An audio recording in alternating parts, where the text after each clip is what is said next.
তো চলুন শুরু করি ঘটনাটি। ঘটনাটির শিরোনাম আমরা দিব গাব গাছের দুই মাথাওয়ালা সাপ। ঘটনাটি খুবই মর্মান্তিক। তো চলুন ঘটনাটি শুরু করি। তো ঘটনাটি ঘটে এই আকলিমা জান্নাত মৌয়াপুর বাবার চাচাতো ভাই কাজল মিয়ার সাথে। তো কাজল চাচা সবে ইন্টারমিডিয়েট পরীক্ষা দিয়েছেন। তো ওনার চাচাতো দাদার নাম হলো মুসা মিয়া। তো অনেক স্বপ্ন ছিল ছেলেকে নিয়ে। ছেলে ঢাকার বড় একটা কলেজে লেখাপড়া করবে, বড় কোনো চাকরি করবে। কিন্তু এই কাজল চাচার পড়াশোনাতে তেমন কোনো একটা ঝোঁক ছিল নাই বলা যায়। তাই মোটামুটি একটা ভালো রেজাল্ট করেও কাজল চাচা পড়াশোনার দিকে মনোযোগ একদমই ধরে রাখতে পারছিলেন না। আর চাচার এ ধরনের চিন্তাভাবনাতে বা কর্মকাণ্ডের কারণে চাচার বাবা সিদ্ধান্ত নেন তিনি আর ছেলেকে লেখাপড়া করাবেন না। দাদা দাদি অনেক বোঝানোর পরেও কাজল চাচা তার সিদ্ধান্তে অটল রইলেন যে তিনি লেখাপড়া করবেন না এবং গ্রামে থেকেই কোনো ব্যবসা বাণিজ্য করবেন বা কিছু একটা করবেন। সবাই তাকে অনেক বোঝায়, কিন্তু কাজল চাচা তার সিদ্ধান্ত থেকে সরে আসে না। এদিকে অনেকদিন ধরে কি করবেন এই চিন্তা ভাবনার পর কাজল চাচা ঠিক করলেন তিনি মাছ চাষ করবেন এবং হাঁসের খামার করবেন গ্রামে থেকেই। কি আর করা, তার এই সিদ্ধান্তে তার বাবা তাকে সম্মতি দেয়। শুরুতে ছোট ছোট করে শুরু করে পরে যদি লাভ হয় সে তার ব্যবসাকে আরো অনেক বেশি বড় করবে। তো এমনটাই কাজল চাচার বাবা ভেবেছেন। তো এমনটা ইচ্ছাই ছিল কাজল চাচার, আর কাজল চাচার বাবাও সেই চিন্তা করেছেন। তো এই কাজল চাচা আবার বাড়ির বড় ছেলে, অনেক আদরের সন্তান। তাই দাদা দাদি তার সিদ্ধান্তে মত দিলেন। দাদা ঠিক করলেন দাদাদের বাড়ির পেছনের 5% জায়গা তার ছেলের পুকুর বানানোর জন্য ছেড়ে দেবেন। এমনিতেও সেই জমিতে খুব একটা ভালো ফলন হতো না, কোনো এক রহস্যজনক কারণে চাষ করলেও তেমন কোনো ফসল ফলতো না, অথচ তার আশেপাশের জমিতে অনেক ভালো ফসল ফলতো। তো সেই জমিটা অনেকটা পরিত্যক্ত এবং বিরান ভূমির মতো পড়েছিল। ওই জমিটার এক পাশে ছিল অনেক পুরনো বড় বড় দুটো গাব গাছ। আশেপাশে আরো ছোট বড় বিভিন্ন গাছ ছিল, কিন্তু পুকুর খনন করতে হলে ওই গাব গাছ সহ বাকি সব গাছ কেটে ফেলতে হবে। তো যেমন ভাবনা তেমন কাজ। ভাবনা মতো গ্রামের একজন লোক যে কিনা গাছ কাটার কাজ করে এবং গাছ কেনা বেচা করে, তাকে এনে গাছগুলো দেখানো হলো। লোকটার নাম ছিল জয়নাল মিয়া। জয়নাল মিয়া গাছগুলো দেখে বলল আগামীকাল সকালের নাস্তার পরেই উনি ওনার 4 জন সহকারীকে নিয়ে গাছ কাটায় লেগে পড়বেন। সেদিন রাতে এই আকলিমা জান্নাত মৌয়াপুর দাদি একটি স্বপ্ন দেখেন। স্বপ্নটি এমন যে দাদি বারান্দায় বসে কাঁথা সেলাই করছেন। এমন সময় কোথা থেকে এক অচেনা ভিখারি মহিলা এসে তার কাছে ভিক্ষা চাইল। তাকে ভিক্ষা দেওয়ার পরে মহিলাটি হুট করে বলে বসলো, আচ্ছা, আপনাদের বাড়ির পেছনের ওই জমিটাতে কি মাছ চাষ করবেন? দাদি অবাক হয়ে মহিলার দিকে তাকিয়ে প্রশ্ন করলেন, আপনি জানলেন কি করে এই কথা? মহিলাটি দাদির প্রশ্নের কোনো উত্তর না দিয়ে আবার বলল, পুকুর তো কাটবেনই, তাতে কোনো সমস্যা নাই। পুকুর কাটার জন্য গাছও কাটতে হবে, তাতেও কোনো সমস্যা নাই। অন্য যে গাছই কাটেন না কেন ওই গাব গাছ দুটো কাটতে পারবেন না। যদি কাটেন, যে কাটবে তারও জীবন নাশ হবে এবং সেই সাথে যারা কাটাবে মানে আপনাদেরও জীবন নাশ হবে। এরপর দাদির স্বপ্ন ভেঙে যায়। পরদিন দাদি সে স্বপ্নটিকে নিছক স্বপ্ন ভেবে সেভাবে পাত্তাই দেননি, কিন্তু মনের ভিতর একটা খচখচানি ভাব তো ছিলই। সকালে যখন জয়নাল মিয়া তার সহকর্মীদের সাথে নিয়ে গাছ কাটার সরঞ্জামাদি নিয়ে এসে দাদার উঠোনে এসে দাঁড়ালো এবং কাজল চাচা এবং দাদাকে ডাক দিল, দাদির তখন রাতে দেখা ওই স্বপ্নের কথা মনে পড়ে যায়। দাদি দাদাকে আড়ালে ডেকে রাতে দেখা ওই স্বপ্নের কথা তাকে বলেন। দাদা তো হেসেই উড়িয়ে দেন সেই কথা। উনি দাদিকে বলেন, ধুর, এটি তো একটা স্বপ্নই, এটাকে নিয়ে এত মাথা ঘামালে চলবে? ছেলে ব্যবসা বাণিজ্য করবে না তাই বলে এই দুটা গাছের জন্য পুকুর কাটবো না? ছেলে লেখাপড়াও করলো না, আবার তুমি এসব উদ্ভট স্বপ্নের কথা বলতেছো? তো এই সমস্ত কথা বলে দাদা জয়নাল মিয়া অন্য লোকদের সাথে নিয়ে জমিতে চলে যান। বেলা 11টা পর্যন্ত অন্যান্য ছোট গাছগুলো কাটার পর বাড়ি থেকে নিয়ে আসা হালকা কিছু নাস্তা করা হয়। নাস্তা খাবার পর মস্তু মিয়া এবং স্বপন মিয়া নামের দুজন লোক উঠে পড়ে গাব গাছগুলোর একটাতে, যেহেতু দুটো গাব গাছ ছিল ওখানে। তো প্রথমে হালকা পাতলা চিকন কিছু ডাল কাটার পর এবার শুরু হয় মোটা ডালগুলো কাটার পালা। উপরে একটি গাছের ডালে বসে নিচের একটি ডাল কেটে মোটা রশি দিয়ে বেঁধে নিচে নামানো হবে, এই হিসেবে মস্তু মিয়া নামের লোকটি উঠে পড়েন উপরের একটি ডালে। সুবিধা মতন জায়গায় বসে সবেমাত্র মোটা একটি ডালে 2 থেকে 3 কূপ বসিয়েছেন দা দিয়ে, সেই সময় সবাইকে অবাক করে দিয়ে জোর একটা চিৎকার দিয়ে মাটিতে পড়ে যান মস্তু মিয়া। জয়নাল মিয়া এবং দাদা মুসা মিয়া তখন অন্য একটি গাছের ছায়ার নিচে দাঁড়িয়ে আলাপ করছিলেন। হঠাৎ করে এমন একটি ঘটনা ঘটে যাওয়ায় সবাই আটকে ওঠেন। মস্তু মিয়া যেখানে পড়ে অজানা কারণে ছটফট করছেন সেখানে ছুটে গেলেন তারা। কেউ কিছুই বুঝতে পারছেন না ঘটনাটি আসলে কি ঘটলো। মস্তু মিয়া কিছু বলতে পারছে না, সামনে পড়ে আছে এবং সে মৃগী রোগীর মতো ছটফট করছে, এটা সবাই দেখছে। গাছের একটা ডালে স্বপন মিয়া নামে যে লোকটি বসে আছে সে সাপ সাপ বলে চিৎকার করতে করতে দ্রুত গাছ থেকে নিচে নেমে আসলেন। ভয়ে ভয়ে বলতে পারলেন মস্তু মিয়াকে সাপে কামড়াইছে, এটা সে বলছে।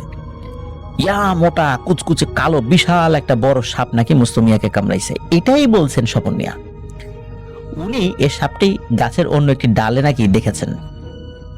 সবার আর বুঝতে বাকি রইল না মস্তু মিয়াকে আসলেই সাপে কেটেছে। সবাই মিলে মস্তু মিয়াকে ধরাধরি করে দাদা মুসা মিয়ার বাড়ির উঠোনের কোণায় একটি চাটাইয়ের উপর শুইয়ে দিল। আশেপাশে অনেক মানুষজন এসে ভিড় করেছে।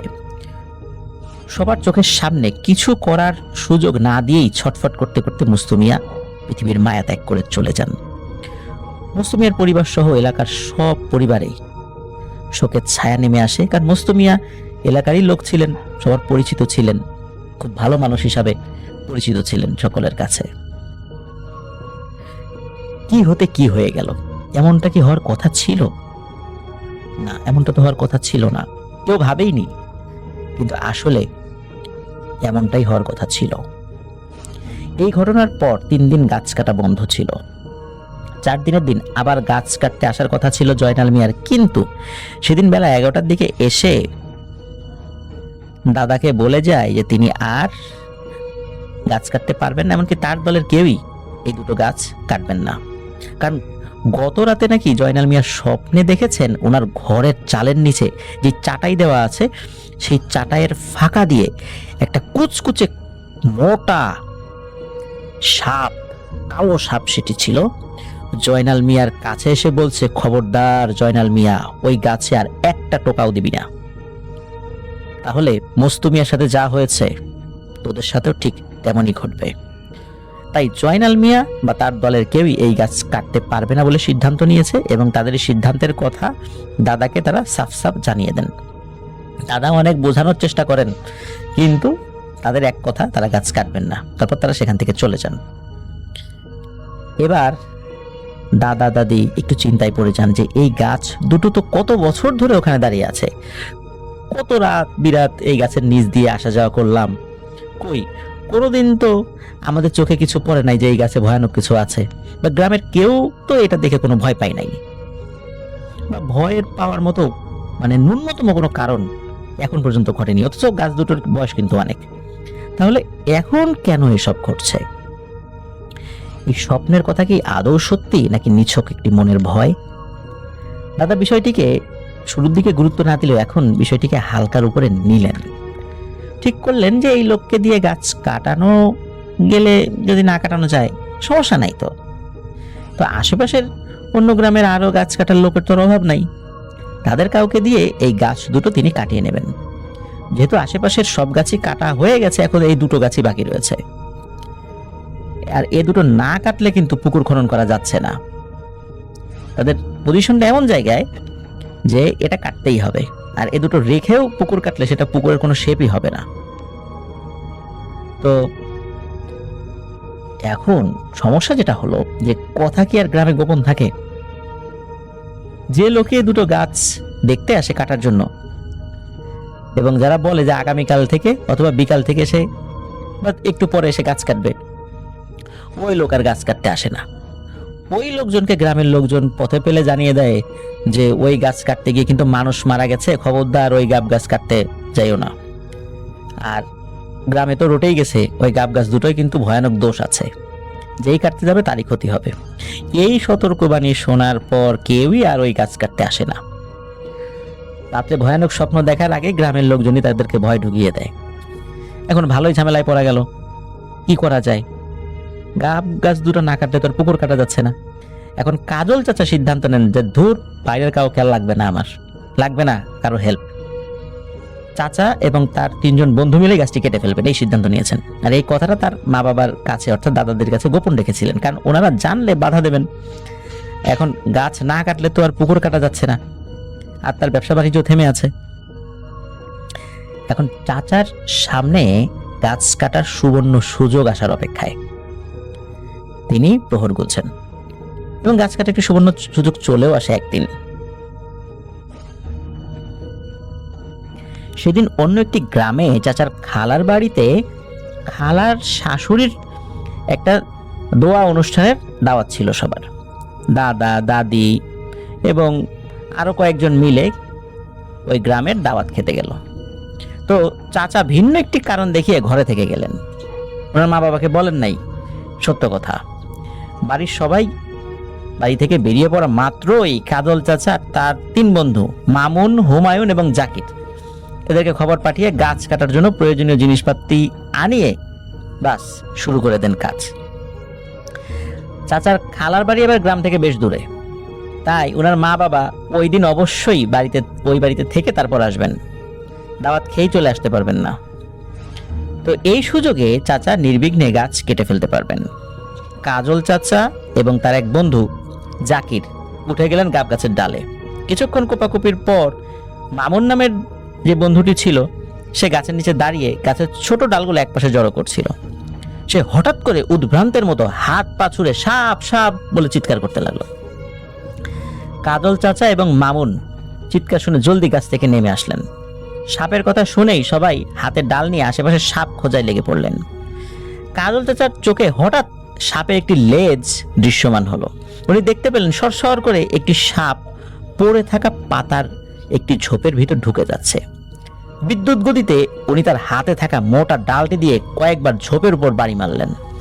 তারপর ডালের খোঁচায় পাতাগুলো সরিয়ে দেখলেন একটি ছোট্ট সাপ প্রায় 1 হাত লম্বা হবে, লাঠির বাড়িতে আহত হয়ে পড়ে আছে। ওই ঝোপের উপর বাড়ি মেরেছে, ওর চাপটা নিচে লেগেছে, এটাতে আহত হয়ে গেছে। তখনও মারা যায়নি সাপটি। প্রচন্ড রাগে আরো কয়েকটি বাড়ি মেরে সাপটির মৃত্যু নিশ্চিত করার পর ডালটির আগায় সাপটিকে তুলে নিয়ে সাপটিকে ছুঁড়ে পাশের ঝোপের দিকে ফেলে দিলেন। আশেপাশে আরো সাপ আছে কিনা খোঁজাখুঁজি করার পর আর কোনো সাপ নেই এটা নিশ্চিত হয়ে আবার গাছে যখন উঠতে যাবার জন্য 1 পা বাড়ালেন, হঠাৎ করে তার বুকের মধ্যে প্রচন্ড ব্যথা শুরু হয়। এমন ব্যথা মনে হচ্ছে তার বুকের উপর দাঁড়িয়ে কেউ লাফাচ্ছে, মনে হচ্ছে তার বুকের সমস্ত হাড়গোড় ভেঙে চুরে গুঁড়ো গুঁড়ো হয়ে যাবে। চাচার অবস্থা দেখে সবাই ধরাধরি করে চাচাকে বাড়িতে নিয়ে গেল। এদিকে দাদা দাদিরা ছুটে এলেন খবর পেয়ে, কারণ তাদেরকে খবর পাঠানো হয়েছিল জরুরি ভিত্তিতে। দ্রুত গতির একটা যানবাহনে গিয়ে, ওই সময় তো গ্রামের রাস্তাঘাট ভালো ছিল না, মোটরসাইকেলে তাদেরকে খবর পাঠানো হয় এবং তাদেরকে যাতে আনানো যায় দ্রুত তার সাথে সেই ব্যবস্থাও করা হয়েছিল। এদিকে এই যে আকলিমা জান্নাত মৌ আপু, ওনার বাবার বয়স ছিল তখন 10 কি 11 বছর। তো উনিও দাদাদের সাথে বাড়িতে গিয়ে দেখেন যে কাজল চাচাকে বারান্দায় একটা চৌকির উপর শুইয়ে রাখা হয়েছে, আর তিনি বুকের ব্যথায় খুব ছটফট করছেন। বাড়ির পাশের একজন বয়স্ক লোক, যিনি কিনা কিছুটা ঝাড়ফুঁক বা কবিরাজি জানেন বলে কথিত ছিল, টুকটাক চিকিৎসাও করতেন মানুষের, তাকে খবর পাঠিয়ে নিয়ে আসা হলো। উনি 1 গ্লাস পানিতে কিছু একটা করে ফু দিয়ে ওই পানিটা চাচাকে খাইয়ে দেওয়ার কিছুক্ষণ পর চাচার বুকের ব্যথা আপনা আপনি কমে গেল। সে রাতে বাড়িতে কাজল চাচার বাবা মা কেউ ছিলেন না বলে কাজল চাচা এই যে আকলিমা জান্নাত মৌ আপুর দাদা দাদির বাড়িতে ওনার বড় চাচা এবং ওনার বাবার ঘরে তাদের সাথে ছিলেন। তাদেরকে যদিও খবর পাঠানো হয়েছিল, মানে ওনার মা বাবাকে, তখনও তারা আসলে এসে পৌঁছাতে পারেন নাই, কারণ অনেক দূর। তো কাজল চাচা, আকলিমা জান্নাত মৌয়াপুর বড় চাচা ছিলেন চকিতে, আর আকলিমা জান্নাত মৌয়াপুর বাবা ছিলেন একটি মাদুর পেতে নিচে বিছানা করে শুয়েছিলেন আর কি। রাত তখন আনুমানিক 2টা হবে। হঠাৎ সবার ঘুম ভাঙে কাজল চাচার চিৎকারে। কাজল চাচা জোরে জোরে সাপ সাপ বলে চিৎকার করতে থাকেন এবং এলোমেলো হাত পা ছুঁড়ে অদৃশ্য কিছু একটা গা থেকে বা মাথা থেকে ছুঁড়ে ছুঁড়ে নিচে ফেলতে থাকেন। এদিকে এই মৌয়াপুর বড় চাচা এবং ওনার বাবা ভয় পেয়ে দরজা খুলে দেন। দাদা দাদি ছুটে আসেন ওনাদের ঘরে। এখানে এসে কাজল চাচার এই অদ্ভুত আচরণে তারাও ভয় পেয়ে যান। কাজল চাচাকে কিছুতেই শান্ত করা যাচ্ছিল না। তিনি চিৎকার করে কাঁদতে থাকেন এবং বলতে থাকেন অজস্র সাপ নাকি কিলবিল করে তার গায়ে, মাথায়, শরীরে উঠছে এবং তাকে কামড়ানোর চেষ্টা করছে। উনি অনুনয় ভরা সুরে বলতে থাকেন আমাকে বাঁচাও, আমাকে বাঁচাও। অথচ ওনার পাশে দাঁড়িয়ে থাকা এই মৌয়াপুর দাদা দাদি, বড় চাচা এবং ওনার আব্বা কেউ কিন্তু সাপ দেখতে পারছিলেন না। সারাটি রাত এইভাবে কাটে। ফজর আজানের পর তিনি কিছুটা শান্ত হন এবং ক্লান্ত হয়ে ঘুমিয়ে পড়েন। কাজল চাচা ঘুম থেকে ওঠার পরে প্রথমে কিছুক্ষণ স্বাভাবিক ছিলেন এবং তার আচরণও স্বাভাবিক ছিল। তারপর কাজল চাচার জন্য মৌয়াপুর দাদি সকালের নাস্তা নিয়ে আসেন। তিনি কয়েক লোকমা ভাত খেয়ে যখন পানির গ্লাসটা হাতে নিলেন এবং পান করার জন্য যখন হাতেটা নিয়েছেন আর কি, তখনই পানির গ্লাসটা ঠাস করে মাটিতে ছুঁয়ে দিয়ে আবার রাতের মতো চিৎকার করে বলতে লাগলেন সাপ সাপ আমাকে বাঁচাও। গ্লাসের পানিতে নাকি উনি সাপের বাচ্চা দেখেছেন। সেদিন দুপুরে কাজল চাচার বাবা মা বাড়িতে ফিরে এসে ছেলের এই অবস্থা দেখে বিধ্বস্ত হয়ে পড়েন। গতকাল বাড়িতে রেখে গেলেন সুস্থ সবল ছেলেকে, এক রাতের মধ্যে কি একটা ভয়ানক অবস্থা হয়েছে। কাজল চাচা সারাক্ষণ আতঙ্কে থাকতেন। যতক্ষণ তিনি ঘুমিয়ে থাকতেন কিছুটা সময় ঠিক থাকতেন, ঘুম থেকে জাগতেই সাপ সাপ বলে চিৎকার করে বাড়ি মাথায় তুলে ফেলতেন। উনি নাকি গাছের ডালে সাপ দেখতে পান, কাপড় শুকানোর দড়িতে নাকি সাপ দেখতে পান, বিছানার উপর দেখতে পান অজস্র সাপ কিলবিল কিলবিল করছে। আর অদ্ভুত বিষয়, প্রতিটি সাপেরই নাকি 2টি করে মাথা। সবগুলো নাকি ওনার দিকে তাকিয়ে রাগে ফোঁস করে ফনা তুলে তার দিকে তেড়ে আসে। তিনি যে কোনো খাবারের মধ্যেই সাপ দেখতে লাগলেন। সবাই ওনাকে নিয়ে খুব দুশ্চিন্তায় পড়ে গেলেন। তাকে নিয়ে কি করবেন কেউ কিছুই বুঝতে পারছেন না। প্রথম দিন যে মুরব্বীর কাছে কাজল চাচা পানি পড়া খেয়েছিলেন এবং বুকের ব্যথা সেরে গিয়েছিল, উনি এসে কাজল চাচাকে দেখলেন এবং কিছু ঝাড়ফুঁক করলেন, কিন্তু কিছুতেই কিছু হলো না। সারাদিন চিৎকার, চেঁচামেচি, আতঙ্ক এবং অনাহারে কাজল চাচার শরীর একেবারে ভেঙে যেতে লাগলো। উনি তখন প্রায় পাগলই বলা চলে। এক রাতে কাজল চাচার বাবা মুসা মিয়া স্বপ্নে দেখলেন কেউ একজন বলছে, তোরা যতই চেষ্টা করিস, যতই ঝাড়ফুঁক করিস, কবিরাজ দেখাস, হুজুর দেখাস, তাতে কোনো লাভ হবে না। আমরা লাভ হতে দেব না। তোর ছেলে নিষেধ সত্ত্বেও গিয়েছিল আমাদের বাসস্থান ধ্বংস করতে। শুধু অতটুকু করেই ও ক্ষান্ত হয়নি। অতটুকু করলেও যদি ক্ষান্ত হতো আমরা ভাবতাম যে ক্ষমা করে দেয়া যায় কিনা, কারণ ও একটা ব্যবসা বাণিজ্য করবে, এই গাছের কারণে অসুবিধা হচ্ছে, আমরা বিবেচনা করতাম হয়তো। কিন্তু নিষ্ঠুরভাবে পিটিয়ে আমার আদরের ছোট মেয়েটিকে মেরে ফেলেছে ও। তার শাস্তি কেউ পাবে না? অবশ্যই সে পাবে। ওকে মরতে হবে। আর ওকে তোরা বাঁচাতে পারবি না কোনোভাবেই। এই স্বপ্নটা নিয়ে দাদা হুজুরের সাথে বসার পর হুজুর খুব চিন্তিত হয়ে পড়েন এবং হুজুর বেশ অনেকক্ষণ চুপচাপ থাকার পর তারপর বলেন যে আপনার ছেলের উপর কোনো ভয়ানক জিনের রাগের বহিঃপ্রকাশ ঘটেছে। আপনার ছেলেকে বাঁচাতে হলে জলদি বড় কোনো আলেম বা কবিরাজের শরণাপন্ন হন। হুজুরের বলা এই কথাটি কাজল চাচার বাবা এই মৌয়াপুর দাদাকে বলেছিলেন।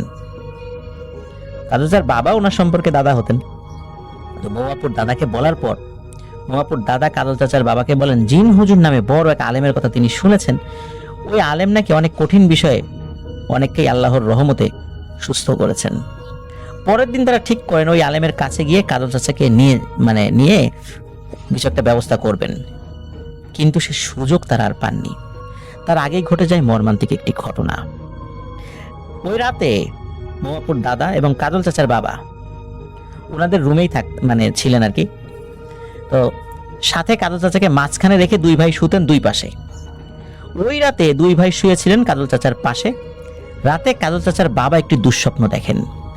ওনাদের বিছানার পায়ের কাছে যে জানালাটি আছে, সে জানালাটি একটু হালকা বাতাসে খুলে গেল, আর জানালার শিকের ফাঁকা দিয়ে কুচকুচে কালো মোটা 2 মাথার অ্যানাকোন্ডা সাইজের একটি বড় আকারের সাপ ধীরে ধীরে এসে কাজল চাচার পুরো শরীরকে পেঁচিয়ে ধরে। তার হাতে পায়ে বুকে পরপর কয়েকটা ছোবল মারে। কাজল চাচা চিৎকার করে উঠলেন। কাজল চাচার বাবার এবং মোমাপুর দাদার একসাথে ঘুম ভেঙে যায় কাজল চাচার বিকট আর্তনাদে। স্বপ্নে চিৎকারের শব্দ এবং বাস্তবে চিৎকারের শব্দ একই সাথে শুনতে পান কাজল চাচার বাবা। ওনাদের বিছানার সাইডে টিমটিম করে জ্বলছিল একটি হারিকেন। শব্দে যখন 2 ভাইয়ের ঘুম ভেঙে যায়, তখন মনে হলো বিছানার পাশে থাকা হারিকেনটি কিছু একটা বাড়ি খেয়ে মেঝেতে ঠাস করে পড়ে ভেঙে গেল। তখনও আলোটা নিভেনি হারিকেনের। মোমাপুর দাদার কাছে মনে হলো হারিকেনটা ভেঙে যাওয়ার পরেও যে অল্প আলো ছিল তখনও নিভে যায়নি আলোটি। সেই আলোতে দেখা গেল জানালা দিয়ে একটি সাপের লেজ মনে হলো বেরিয়ে গেল, মানে সাপটা বেরিয়ে যায়, লেজটি পরবর্তীতে পেছন থেকে দেখেছিলেন। পুরোটা ঘর যখন অন্ধকারে ছেয়ে গেল, ওই আলোটাও নিভে গেল, সাথে সাথে কাজল চাচার চিৎকার। দিশেহারা হয়ে মোমাপুর দাদা বিছানা থেকে নেমে অন্ধকারে মেঝে হাতে হারিকেনটার খোঁজ করতে লাগলেন। হারিকেনের ভাঙা কাচের খোঁচায় মোমাপুর দাদার হাত কেটে গেল। দাদা সেদিকে পরোয়া না করে জলদি ঘরের দরজা খুলে কাজল চাচার মা এবং মোমাপুর দাদিকে ডাকতে লাগলেন আলো নিয়ে আসার জন্য। কিছুক্ষণ পরেই কাজল চাচার গোঙানি শোনা গেল। তারপর আস্তে আস্তে সব মনে হচ্ছে থেমে যেতে লাগলো। একেবারে চুপ, স্তব্ধ হয়ে গেল সবকিছু। কাজল চাচার বাবা ছেলের পাশে বসে অন্ধকারে ছেলের মুখে বুকে হাত দিয়ে ছেলেকে ডাকছেন, বলছেন, কাজল কি হলো বাপ, তোর কি হয়েছে? কিন্তু কাজল চাচা চুপ। যতক্ষণে দাদিরা অন্য একটি হারিকেন নিয়ে ঘরে ঢুকেছেন, ততক্ষণে সব শেষ। কাজল চাচা চলে গেছেন না ফেরার দেশে। কাজল চাচার মৃত্যুতে দাদা দাদি খুব ভেঙে পড়েন। পুরো পরিবারে নেমে আসে শোকের ছায়া। বংশের বড় ছেলের এমন অপ্রত্যাশিত করুণ মৃত্যু কেউই মেনে নিতে পারে না, আশাও করতে পারেননি এমন ঘটনা ঘটবে। মোমাপুর দাদা বাড়ির আজ অনেক কিছুই পাল্টে গেছে। পুরনো বাড়ি ভেঙে করা হয়েছে 3 তলা আলিশান বাড়ি, কিন্তু বাড়ির পেছনের জমিতে দাঁড়িয়ে থাকা ওই অভিশপ্ত গাব গাছ দুটি আজও দাঁড়িয়ে আছে। ওই ঘটনার পর আর কেউই গাছ কাটতে চায়নি। আজ পর্যন্ত কেউ ওই গাছের কাছেও যায়নি। ছোটবেলায় দাদা বাড়িতে বেড়াতে গেলে সব জায়গায় খেলার অনুমতি দিলেও ওই জায়গায় খেলার অনুমতি কখনোই পেতেন না বলে আকলিমা জান্নাত মোহাম্মদ আমাদেরকে জানিয়েছেন। ওই গাব গাছের গাব ওনারা নাকি কখনো খায়নি। পুরো গ্রামেরই কেউ ওই গাব গাছের গাব খায়নি। ওইখানে কেউ আর যায়ও না গাছের ফল পাড়তে বা কুড়াতে। সবার মনে একটা চাপা ভয় কাজ করে ওই গাছকে ঘিরে। এটি ছিল ঘটনা।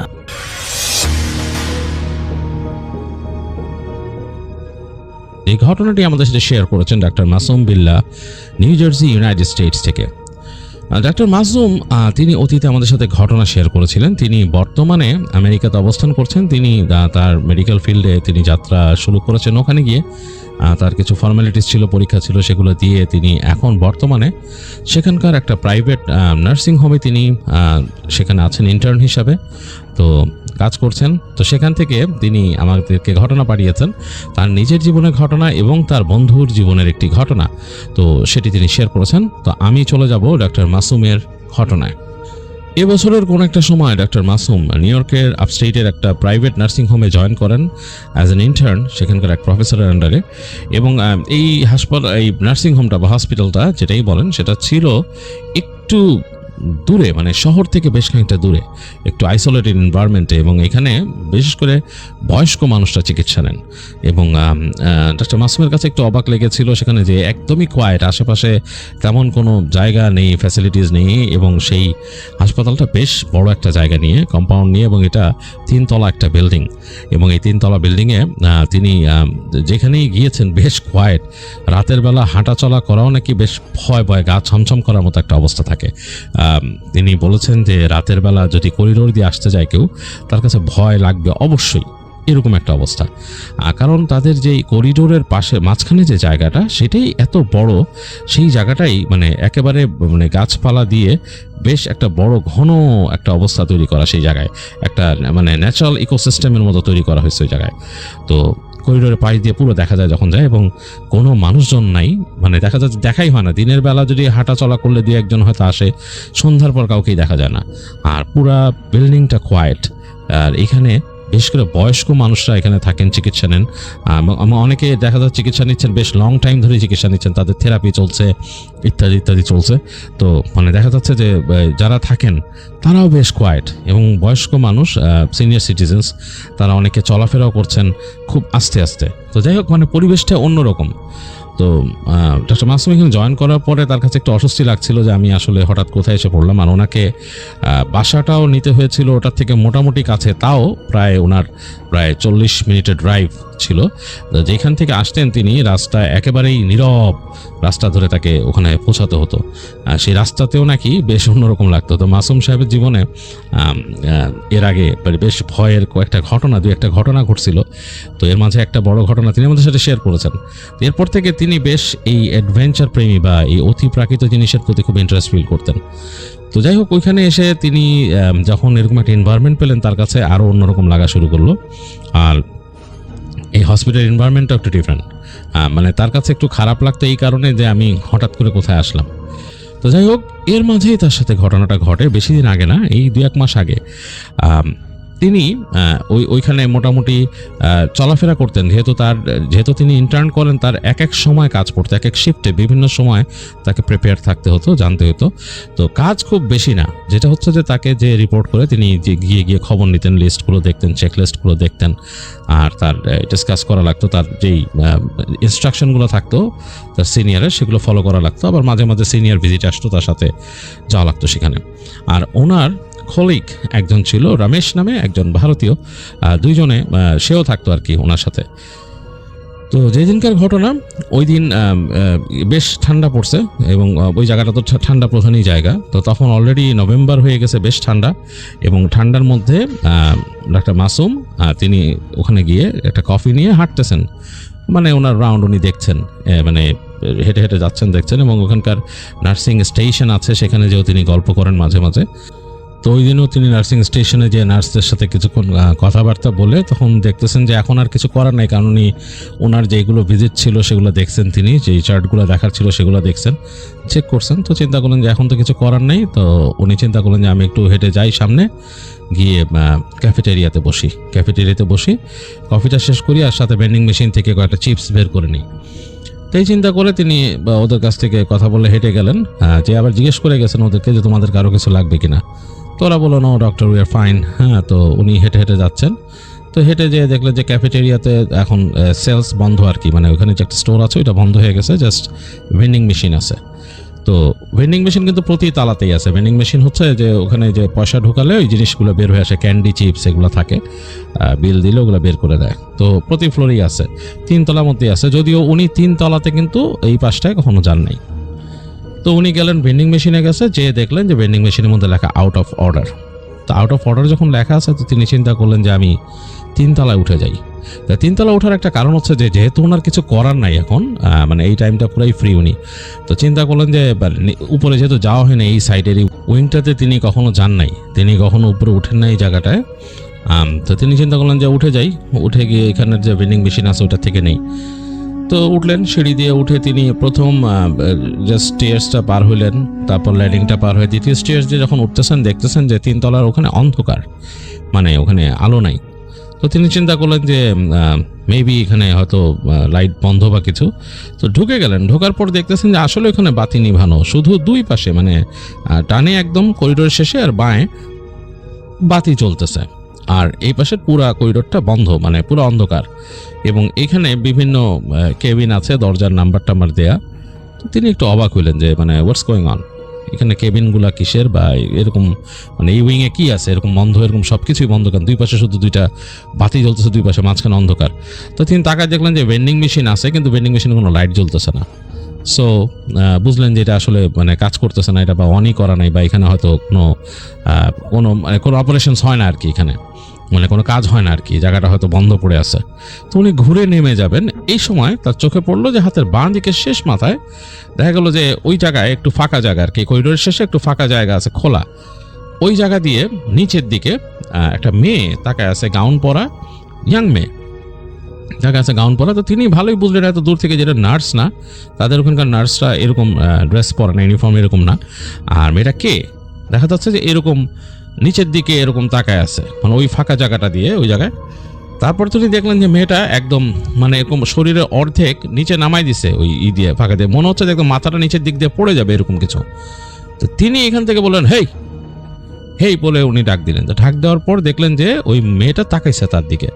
তিনি তাকায় দেখতেছেন যে একটা শ্বেতাঙ্গ মেয়ে, এবং চুলগুলা খোলা, সামনে চুলগুলা খোলা, এবং yes she was a nurse probably. তার মাথার মাঝে একটা পরা আছে, তার যে মাথার মাঝে ক্যাপ যে আছে ক্যাপটা আছে, বাট ক্যাপটা পেছন দিকে সরে গেছে, ইউনিফর্মটা একটু ডিফারেন্ট।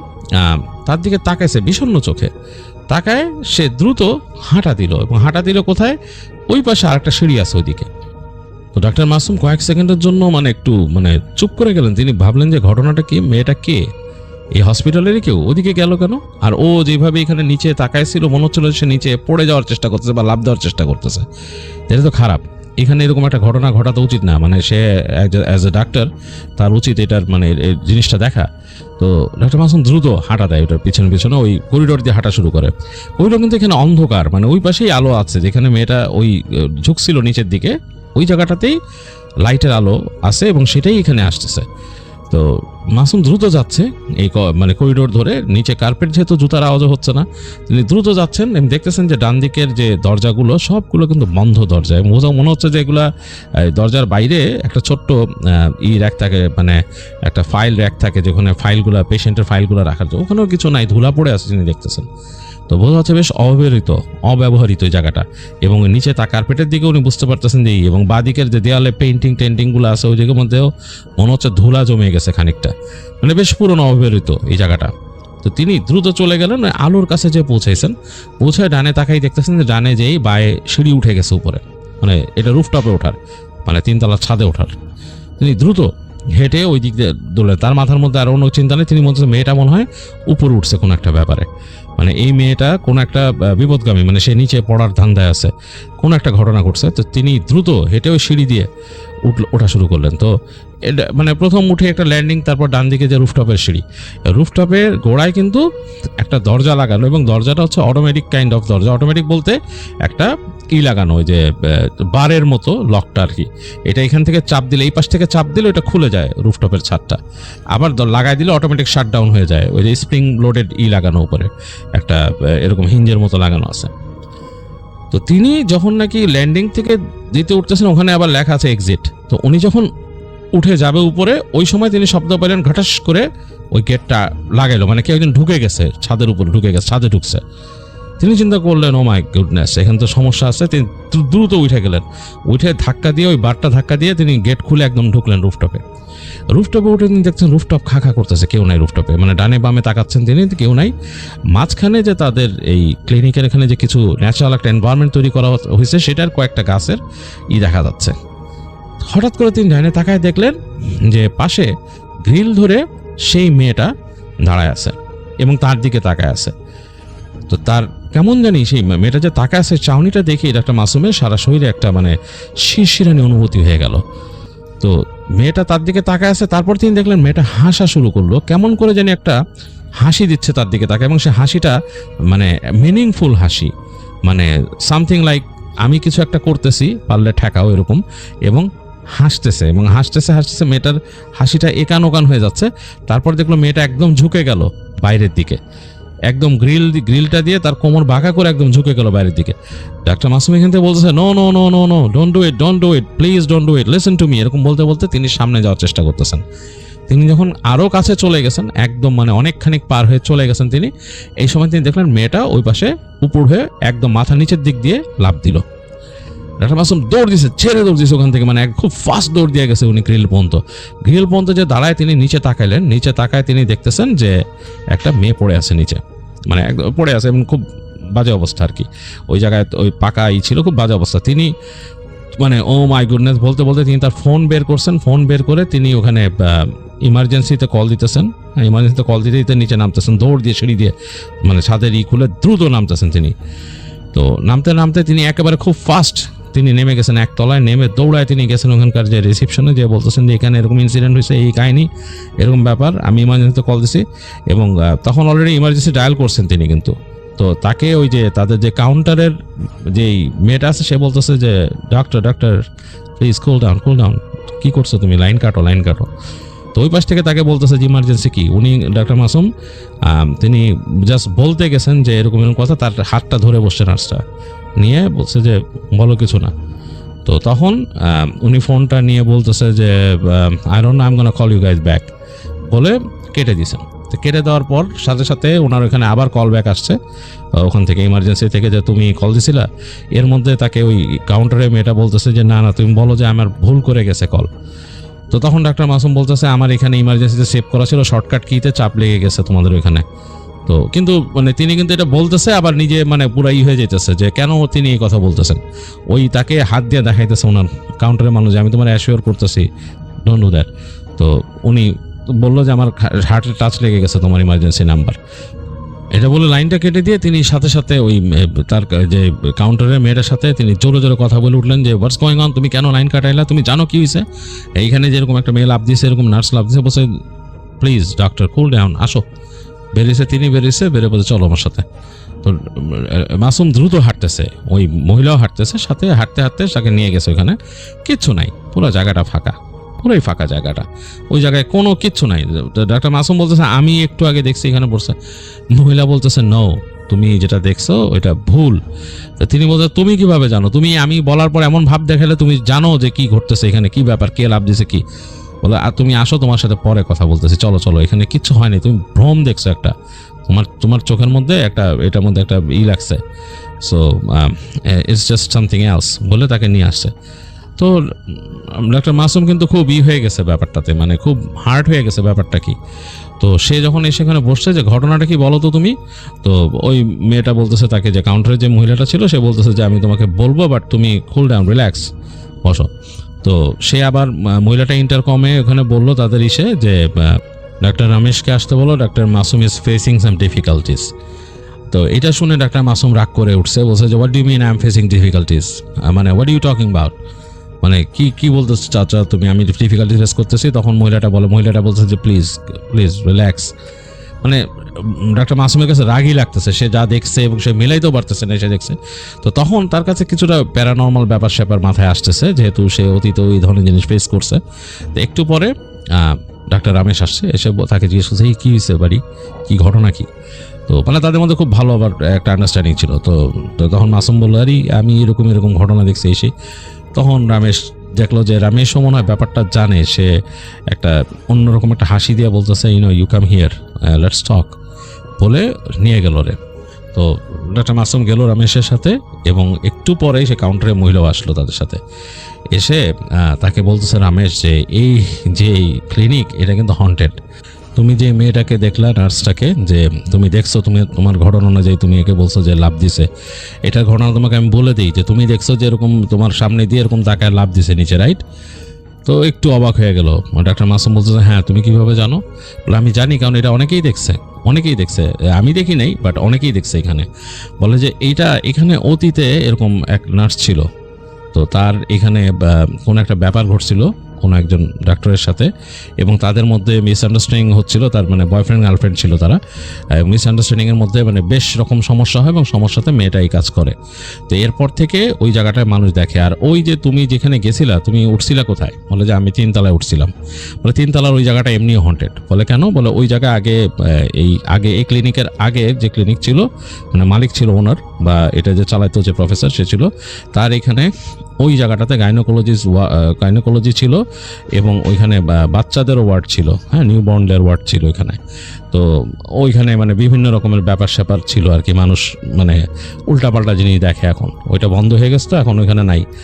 তো এখানে ডিউটি করার সময় এইসব ব্যাপারে কিন্তু সাবধান। তখন রমেশ বলল যে আমি যা যা দেখছি এখানে এসে। তো বলে কি দেখছো? বলে আমি রাত্রেবেলা এখান থেকে হাঁটতেছিলাম, রাউন্ডে যাচ্ছিলাম নিচতলায়, এবং আমি হঠাৎ করে দেখি যে আমার সামনে দিয়ে কে জানি বের হয়ে আসে আর যায়, মানে ওখানকার একটা করিডোর দিয়ে আসে যায়। তো আমি যখন নাকি আস্তে আস্তে হেঁটে হেঁটে ওই করিডোরের কাছে আসছি, রমেশ বলতেছে যে আমি তো বেশ সাহসী মানুষ, আমি যখন হেঁটে হেঁটে কাছে আসছি আমার মানে আমি জাস্ট ওয়েট করতেছি যে কেউ বের হয় কি না। তো দেখি না, আর কেউ বের হয় না। তো আমি যখন নাকি জায়গাটা পার হচ্ছি দেখি মানে একটা মানে শীষের মতো শব্দ হচ্ছে, মানে কেউ শীষ দিলে যেরকম শব্দ হয় সেরকম একটা মানে একটা সফট শীষের মতো শব্দ। তো আমি বাইরে তাকাইছি, তাকায় দেখি একদম কর্নারে মনে হচ্ছে দুইটা চোখ জ্বলতেছে, একদম পুরো চোখ জ্বলতেছে। আর সেই চোখ জ্বলার ওখান থেকে মনে হলো আমাকে দেখে একটা ধমক দিল। তা আমি ওখান থেকে মানে সরে আসছি, মানে ভয় পেয়ে সরে আসছি। পরবর্তীতে আমি হসপিটালে অনেকের সাথে কথা বলি, অনেকে বলে যে এগুলো স্বাভাবিক, এখানে ঘটে।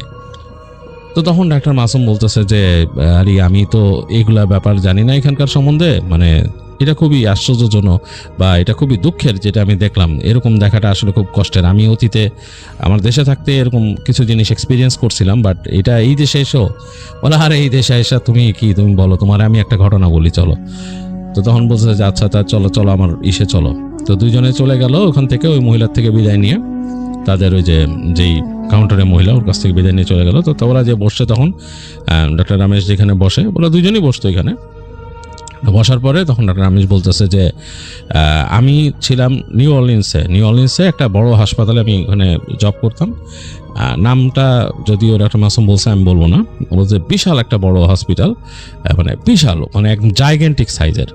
বলে কোনো কারণে হাসপাতালটা ওই সময় খুব হিমশিম খাইতেছিল, বাজেটের ইসে খারাপ অবস্থা, মানে বন্ধ হওয়ার দশা হবে।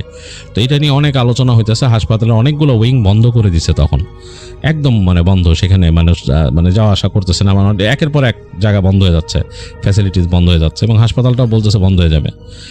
তো তখন হ্যারিকেন সিজন ছিল, হ্যারিকেন আসতেছে একটা। তো আমার কাজ পড়ছে, আমি তো একদম তখন একদম মানে শিখতেছি ওইখানে, মানে আমার নতুন এখানে ইন্টার্ন হচ্ছে আর কি।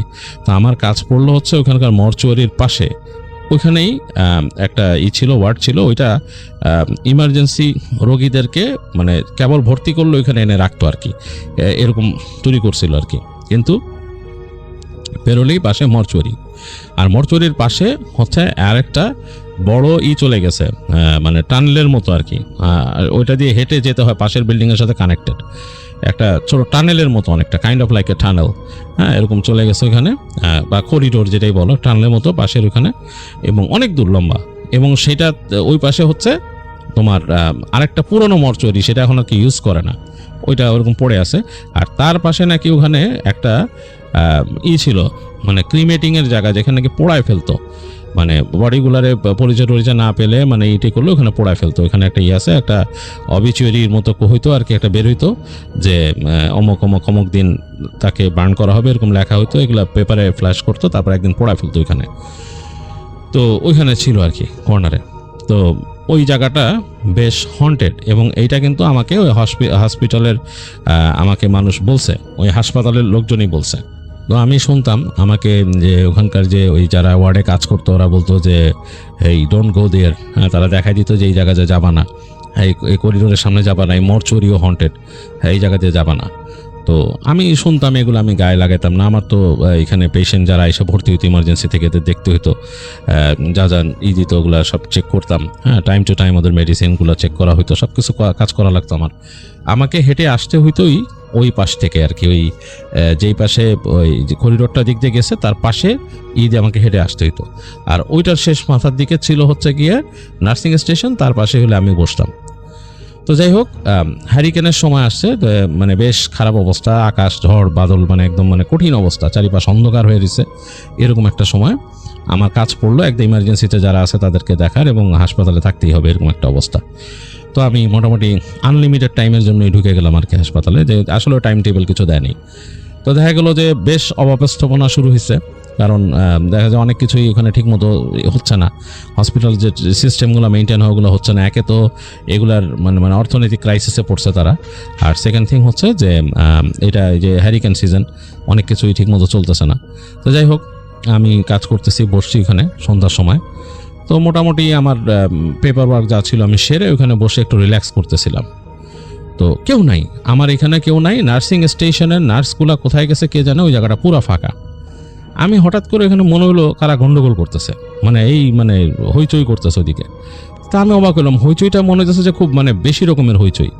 তা আমি অবাক হলাম, চিন্তা করলাম কি ব্যাপার, এরকম হইচই কে করে। তা আমি আমার রুম থেকে বের হয়ে উকি দিলাম বাইরে। বের হয়ে দেখতেছি যে শেষ মাথার মধ্যে কেউ নাই, কোনো মানুষ নাই। একটু আগে মনে হইতেছিল যে এই আমার যেখানে বসা সেটা শেষ মাথায় অনেকই হইতেছে, সাউন্ড হইতেছে। একদম নাই, কেউ নাই। বরং ওই পাশে আছে, ওই যে গ্লাসের দেওয়া, সেগুলোর মধ্যে বাতাসের শব্দ আসতেছে জোরে, বাতাসের ফ্লো বাড়ছে আর কি। তো আমি হেঁটে হেঁটে চলে গেলাম ওদিকে, বোঝার চেষ্টা করলাম যে কি হয়েছে, এখানে কেউ ছিল বা কিছু ঘটনা। আবার তো এখানে তো আমার নিজের ওয়ার্ড আছে পাশে, এই পাশেই বাইরে গেলে আমার ওয়ার্ড। তো আমি যে ডানে তাকালাম, টাকায় দেখি যে পুরো জায়গাটা ফাঁকা, কেউ নাই এই জায়গায় পুরা। আর এই জায়গায় আমার যে ওয়ার্ডের দিকে ওই জায়গাও কেউ নাই, পুরো জায়গাটাও ফাঁকা।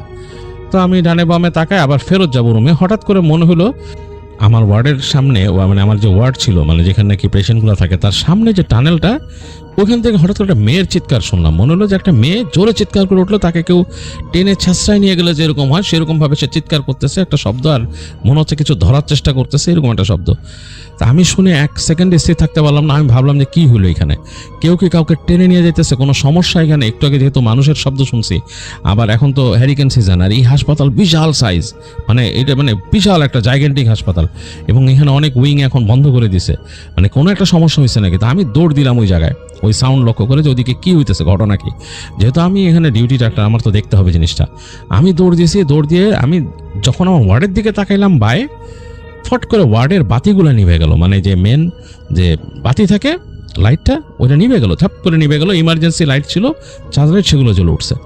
তা আমি ওগুলা নিয়ে আসলে মাথা ঘামাবো কি, আমি চিৎকার তখনও শুনতেছি দূর থেকে দূরে যাচ্ছে, ওই টানেল ধরে, যেটা দিয়ে যায় আর কি, এক বিল্ডিং থেকে আসলে আরেক বিল্ডিংয়ে ট্রাভেল করার ওইটা টানেল। আমি কিছু না ভেবে না ওইটা দিয়ে দৌড় দিলাম টানেল দিয়ে। এখন টানেলের মধ্যেও না ইলেকট্রিসিটি নাই, খুবই আশ্চর্য ব্যাপার। টানেলের এক পাশে ইমার্জেন্সি লাইট জ্বলে আছে, ওটাতে হালকা আলো টানেলের দিকে, আর কোনো আলো নাই। দৌড়াইতেছি এবং আমার কাছে শুধু মনে হচ্ছে আমি কানে ওই শব্দ শুনতেছি, ওই মেয়ের চিৎকার, এবং দূর থেকে দূরে সরে যাচ্ছে।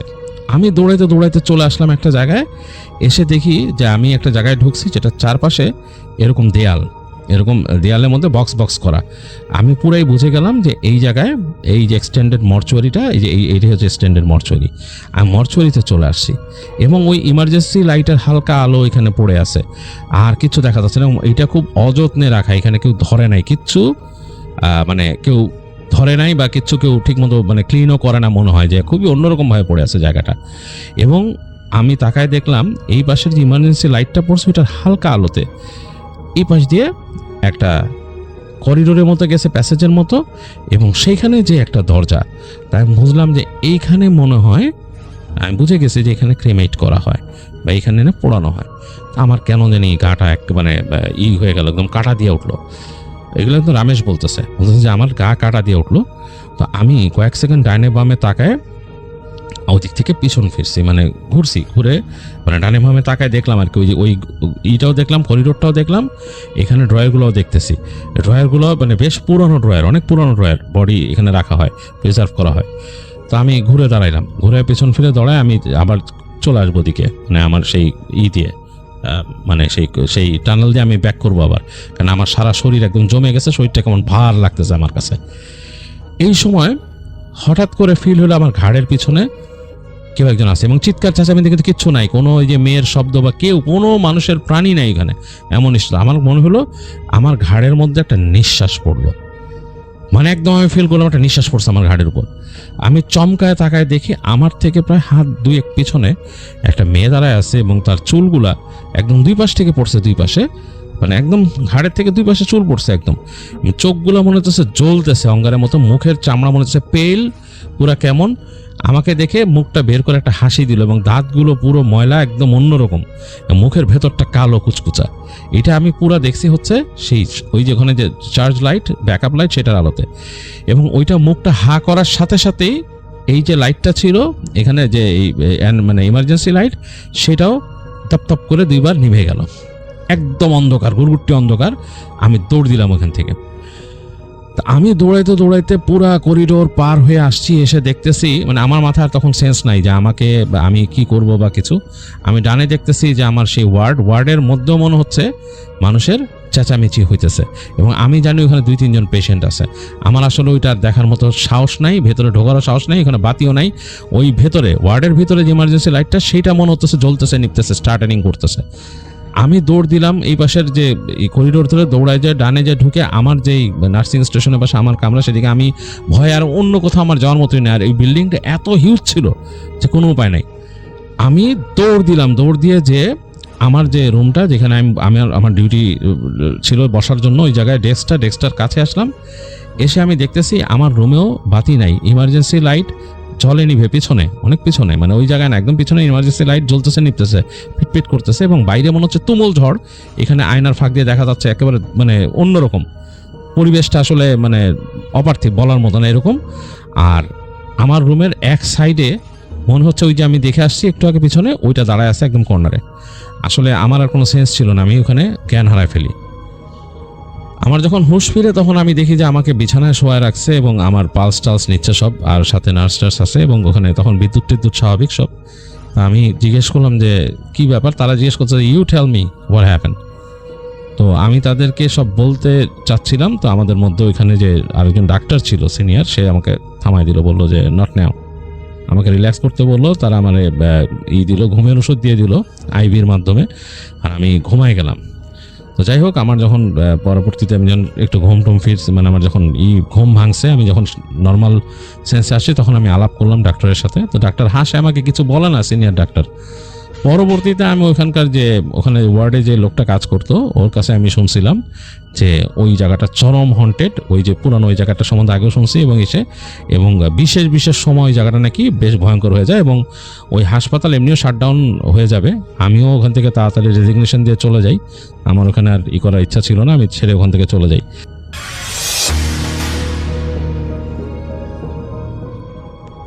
এই ঘটনাটি আমাদেরকে যিনি পাঠিয়েছেন তার নাম নুরুল ইসলাম। ওনার বাড়ি বগুড়া জেলার সদর উপজেলাতেই।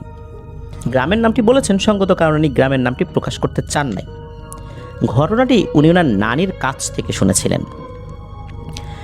ঘটনাটি ঘটেছিল বগুড়া জেলার সদর উপজেলার শেখের কোলা ইউনিয়নের কৈগাড়ি গ্রামে। তবে মূলত এই কৈগাড়ি গ্রামেই যে ঘটেছে এটা বলাটা মুশকিল। শুরুটা হয়েছিল আবার অন্য আর একটা কৈগাড়ি গ্রামে। ওখানে দুটা কৈগাড়ি গ্রাম আছে, একটা হলো কৈগাড়ি আর একটা হলো বালা কৈগাড়ি। মূলত সূত্রপাতটা হয়েছিল বালা কৈগাড়ি গ্রামে। এই বালা কৈগাড়ি যে গ্রামটা, এই গ্রামে একজনের শ্বশুরবাড়ি ছিল, তার নাম হচ্ছে সাদেক মিয়া। ওনার গ্রাম ছিল হচ্ছে কৈগাড়ি গ্রাম, ওনার শ্বশুরবাড়ি বালা কৈগাড়ি গ্রামে। কয়েক গ্রাম পর, আর ঘটনাটি যখন ঘটে তখন সময়কাল 1993 কি 94 সাল। আমরা যে সাদেক মিয়া নামটি ব্যবহার করলাম, এটা ছদ্মনাম না, এটা অরিজিনাল নাম। তো এই সাদেক মিয়ার ছিল মাছ ধরার বেজায় নেশা। শ্বশুর বাড়ি যাক আর নিজের বাড়ি থাকুক আর যেখানেই যাক, বেড়াতেও যদি সে যায়, মাছ ধরা তাকে অন্যরকমভাবে এক আকর্ষণ সৃষ্টি করে। সেখানে গিয়ে খোঁজ করতে থাকেন কোথায় মাছ ধরা যায়। তিনি ছিলেন মূলত একজন শখের মৎস্য শিকারী। ট্যাটা দিয়ে মাছ ধরতেই উনি বেশি পারদর্শী ছিলেন। আর যেহেতু কয়েক গ্রাম পরেই ওই বালা কৈগাড়ি গ্রাম তার শ্বশুরবাড়ির এলাকা, উনি মাঝে মাঝে নিজের গ্রাম থেকে রাত্রেবেলা হাঁটতে হাঁটতে ওই বালা কৈগাড়ি গ্রামের দিকে যেতেন, কারণ সেখানে মাছ ধরার জন্য পর্যাপ্ত জায়গা ছিল, উন্মুক্ত স্থান। আবার রাতের বেলা বাড়িতে চলেও আসতেন। উনি এক রাতে ওই বালা কৈগাড়ি গ্রামে গিয়েছিলেন মাছ ধরার জন্য। তো উনি যেই পথ দিয়ে যেতেন, ওই পথে কিন্তু একটা শ্মশান পড়ে। ওই শ্মশানটা কিন্তু পরিত্যক্ত কোনো শ্মশান না, ওটা সবসময় ব্যবহৃত হয়, এরকম একটা শ্মশান। তো উনি যখন গিয়েছেন রাতের বেলা, তখন কোনো সমস্যা হয় নাই। উনি মাছ ধরেছেন। মাছ ধরে যখন ফেরত আসছেন, তখন উনি একটা জিনিস দেখতে পান। উনি যখন গিয়েছেন তখন তো সন্ধ্যার পরে গিয়েছেন, অনেকক্ষণ হয়ে গেছে, তখন হয়তো বা সন্ধ্যা 7টার মতো ছিল। উনি যখন ফিরছিলেন মাছ ধরে, তখন রাত 2-2-2:30 বাজে, মানে মাঝখানে অনেকটা সময় পার হয়ে গেছে। উনি যখন ওই শ্মশানের ওদিক দিয়ে ফিরছিলেন, উনি দেখতে পেলেন যে মাত্রই পোড়ানো হয়েছে এমন কিছু কাঠ কয়লা দেখা যাচ্ছে, অর্থাৎ ওখানে মাত্র দাহ করা হয়েছে এমন কোনো একজন ব্যক্তির যে চিতা, সেই চিতার যে কয়লা, সেই কয়লাগুলো এখনও পুরোপুরি নিভে যায় নাই। পানি দেওয়ার পরেও কিছু কিছু জায়গা থেকে ধোঁয়া উঠতে থাকে না, আবার কিছু কিছু জায়গায় পানি পড়েনি, সেখানে দেখা যাচ্ছে যে লাল লাল আগুন জ্বলছে, এরকমটা বোঝা যাচ্ছে। উনি বুঝতে পারেন যে উনি যখন ওই দিক দিয়ে গিয়েছেন তখনও পোড়ানো শুরু হয় নাই, বা পোড়ানোর কোনো আয়োজনই তখন হয় নাই। উনি যে দীর্ঘ সময় ওই দিকটাতে ছিলেন, মাছ ধরেছেন, এর মধ্যে লাশ নিয়ে এসেছে, চিতা সাজিয়েছে, পুড়িয়েছে, সেই জন্য এরকমটা হয়েছে। তা উনি এই বিষয়টা নিয়ে আর চিন্তা ভাবনা করেন নাই, কারণ এগুলো আসলে ওনার কাছে নতুন কোনো দেখার বিষয় নয়। এরকম অনেক উনি দেখেছেন, ছোটোবেলা থেকে উনি দেখছেন। এই শ্মশানে বহু আগে থেকেই মানুষ পোড়ানো হয়, এখনও হচ্ছে। তো উনি ওই সাইডটা কাটিয়ে বাড়ির দিকে হাঁটা শুরু করেছেন। সামান্য একটু হেঁটেছেন মাত্র, মানে শ্মশানের ওই এরিয়া থেকে তখন বের হন নাই। উনি দেখেন সামনে বিশাল দেহি একটা অবয়ব। অবয়বটার চেহারা বোঝা যাচ্ছেন, তবে বিশাল দেহি, বেশ মোটা সোটা। এটা একটা কালো ছায়ার মতো, জাস্ট এতটুকুই, চোখ লাল টকটকে এরকমও না, কিছুই না, জাস্ট একটা ছায়া। এই ছায়াটা দাঁড়িয়ে আছে, চাঁদের আলো যতটুকু ছিল তাতেই উনি এটা দেখতে পাচ্ছেন। উনি তো বুঝতে পারলেন যে অবস্থা তো সুবিধার না। উনি সেখানে দাঁড়িয়ে গেলেন, দাঁড়িয়ে আছেন উনি, ওইদিকে ছায়াটাও দাঁড়িয়ে আছে। একটা পর্যায়ে উনি ওই ছায়াটিকে উদ্দেশ্য করে বললেন, দেখ, আমি মাছ টাছ মারি, শখে মাছ মারতে যাই, তুই আমার কোনো ক্ষতি করিস না, আমাকে ভয় দেখাস না, যা, তুই চলে যা। উনি চিন্তা করেছিলেন যে এই অবয়বটা যদি মাছ খাবার জন্য আসে তাহলে কিছুটা মাছ উনি দিয়ে দেবেন, যদি চায়, না চাইলে উনি দেবেন না। এই চিন্তা করে উনি বলেছেন যে এখান থেকে সরে যা, সে হয়তো বা কোনো কথা বলবে, একটা উত্তর দিবে, কিন্তু না, সরে না, ওইভাবেই দাঁড়িয়ে আছে। আর একবার উনি বলেছেন একই কথা, তারপরও সরে না। হঠাৎ করেই ওই জিনিসটা ডানে বায়ে লাফালাফি শুরু করলো, মানে মাঝখানে তো দাঁড়িয়েছিল, হঠাৎ করে এক পাশে সরে গেল, তারপর লাফ দিয়ে একবার ডানে আসে, একবার পায়ে যায়, একবার ডানে আসে, একবার পায়ে যায়, এরকম লাফালাফি করছে। এক লাফে ডান থেকে বায়ে চলে আসে অনেকটা পথ, এবং এমনভাবে আসে মনে হচ্ছে কিছুটা উড়ে বামে আসছে, আবার কিছুটা উড়ে ডানে আসছে, এরকমটা। এখন উনি কি করবেন বুঝতে পারছেন না। উনি খেয়াল করলেন যে এই অবয়বটা যতটুকু জায়গার মধ্যে এরকম লাফালাফি করছে, এই জায়গাটার অন্য সাইড দিয়ে গেলে কেমন হয়। জায়গা ছিল, উনি অন্য সাইড দিয়ে পাশ কাটিয়ে হাঁটা শুরু করলেন। তখন ওই অবয়বটা অট্ট হাসি দিতে থাকলো, তবে ওই অবয়বটা কোনো মাছ বা অন্য কোনো কিছু চায়নি। ওই অট্ট হাসি পর্যন্তই উনি হাঁটতে হাঁটতে বাড়িতে চলে আসেন, আর কোনো সমস্যা হয়নি। বিষয়টা উনি ওনার পরিবারের সাথে শেয়ার করেছিলেন যে এরকম ঘটনা। পরিবার থেকে বলেছিল রাতের বেলার মাছ টাছ ধরতে যাওয়ার দরকার নাই। উনি বলেন যে এই মাছ ধরা জিনিসটা কি আমার নতুন কিছু, তো বহু আগে থেকে আমি ধরছি, এটা তো নতুন কিছু না। তাই এরকম ভয় ডর মাছ ধরতে যারা যায় তারা পেতেই পারে। আর শ্মশানের ভিতর দিয়ে আসছি, সদ্য একটা মৃতদেহ পোড়ানো হয়েছে, কিছু তো ঝামেলা থাকতেই পারে, আর এমন কি। পরের রাত্রে উনি আবারও মাছ ধরার জন্য বেরিয়েছেন। এবার উনি ট্যাটা নিয়ে বের হয়েছেন। ঠিকঠাক মতো ওই শ্মশানের ওই জায়গাটা পার হয়ে ওই বালাকইগাড়ি গ্রামে উনি চলে আসেন। মাছ ধরছেন। হঠাৎ করে উনি একটা বড় মাছ দেখতে পান। উনি যখন মাছটা দেখেছেন, মাছটা দেখার পর ওইদিকে টর্চ লাইট মেরেছে। ওনার কাছে টর্চ লাইট ছিল। মূলত ট্যাটা দিয়ে মাছ ধরতে গেলে কিন্তু টর্চ লাইটের সাহায্যের দরকার হয়, অথবা হারিকেনের দরকার হয়। তো উনি টর্চ লাইট দিয়ে যখন দেখলেন যে এটা বেশ বড় সড়ো একটা মাছ, কী মাছ বুঝতে পারছেন না, হয়তো বা শোল মাছ বা মাঝারি সাইজের কোনো গজার মাছ, এরকম কিছু একটা হতে পারে, একটা মাছ। উনি ওইটার দিকে ট্যাটা তাক করে যখনই আঘাত করেছেন, তখন উনি দেখেন একটা অদ্ভুত ব্যাপার। ওই মাছটা মুহূর্তের মধ্যেই বেশ বড় আকারের একটা ব্যাঙে পরিণত হলো। আর এই ব্যাঙের শরীরে অসংখ্য মানুষের মতো চোখ। এই চোখগুলো পিটপিট করে তাকাচ্ছে।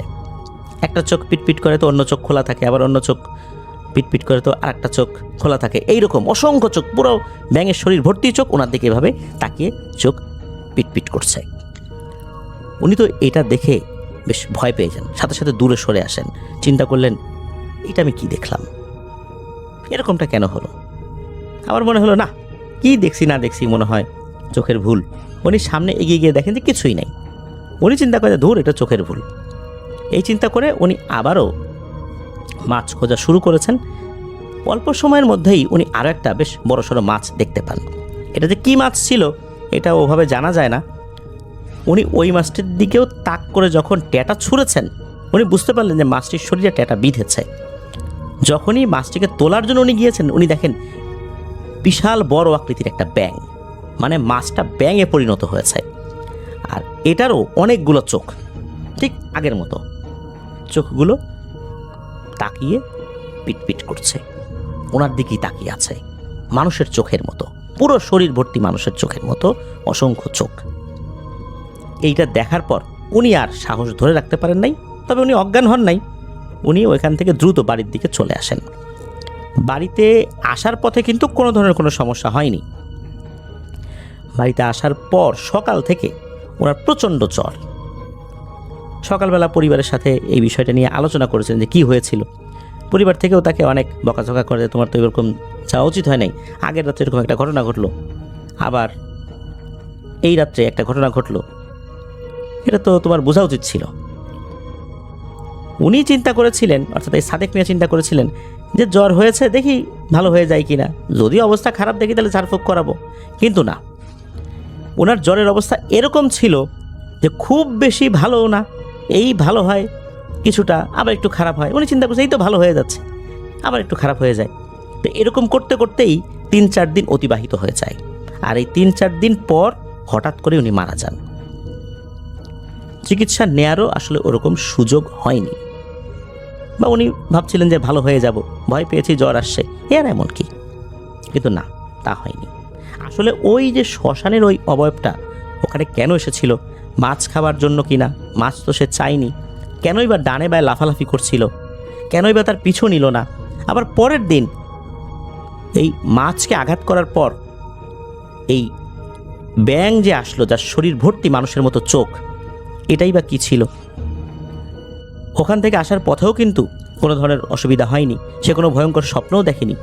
তাহলে এই 3-4 দিনের মাথায় তার যে মৃত্যু হয়ে গেল, এই পুরো বিষয়টা এক রহস্যাবৃত ঘটনা। কেননা কোনো চূড়ান্ত কিছু বলা যাচ্ছে না এটার ভেতরকার ব্যাপারটা কি, কেনই বা ওই অবয়বটার পিছু নিয়েছিল। উনি জ্বরে ভোগে মারা গেলেন, উনি চিন্তাও করতে পারেন নাই যে উনি মারা যাবেন। জ্বর এসেছিল, মোটামুটি স্বাভাবিক ছিলেন উনি, কিন্তু এমনটা যে হয়ে যাবে এটা উনি বা ওনার পরিবার বুঝতে পারেন নাই। যেহেতু এটা ভৌতিক ঘটনা ছিল, উনি ভয় পেয়েছিলেন, এই জন্য পরিবার এটা নিয়ে আর কোনো হুজুর কবিরাজের কাছে যান নাই যে কোন জিনটা মারলো তাকে হাজির করা হোক, এরকম কিছু হয়নি। কিন্তু এই জিনটা কেন মারলো, কেন বা ফার্স্ট টাইম এসেছিল, এটাও জানা চাই নাই। এটাই ছিল ঘটনা।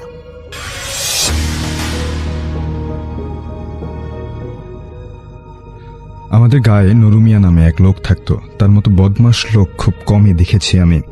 শুকনো দড়ির মতো চেহারা, মুখে সবসময় পানির পিক বেয়ে পড়ছে। এক রাতে তাকে কে বা কারা এসে খুন করে গেল, এক আঘাতে তার মাথা দুভাগ করে দিয়ে গেছে।